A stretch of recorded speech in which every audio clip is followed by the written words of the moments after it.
এই মন্দিরটা এতটাই জাগ্রত যে এখানে কিন্তু ঘণ্টাখানিক না হতে হতে পাঠা বলি কিন্তু হতেই থাকছে।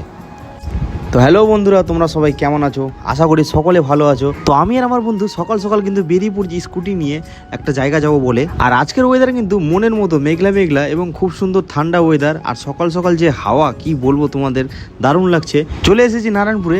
আমরা কিন্তু এই রাস্তা দিয়ে এবার যাবো। আর এই সকাল সকাল রাইডিংয়ে কিন্তু সেরাই মজা লাগে। আর এই এত সুন্দর নেচারের মাঝখানে যদি একটা প্রাকৃতিক ওয়েদার পাওয়া যায় তাহলে তো মজাই চলে আসে। আর এখানে কিন্তু সেটাই হয়েছে, এখানে কিন্তু গোটাটাই ঘন পরিবেশে ভর্তি।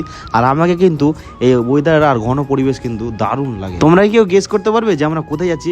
কিন্তু ভিডিওটা সম্পূর্ণ না দেখে গেস। আর যারা কিন্তু এই নেচারকে আমার মতো একটু বেশি পছন্দ করো তারা কিন্তু এই রাস্তাতে অবশ্যই ভিজিট করো।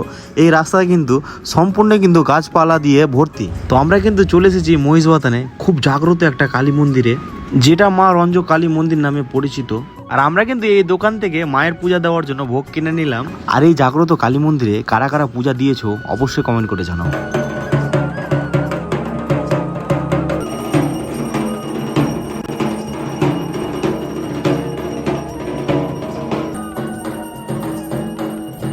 যেহেতু আমরা সকাল সকাল বেরিয়েছিলাম, তো ওই জন্য আমাদের খুব তাড়াতাড়ি পূজা দেওয়া হয়ে গেছিলো। আর এখানে তোমরা পণ্ডিত মশাইকেও দিয়ে পূজা করা যাবে এবং তোমরা নিজেরাও পূজা দিতে পারবে।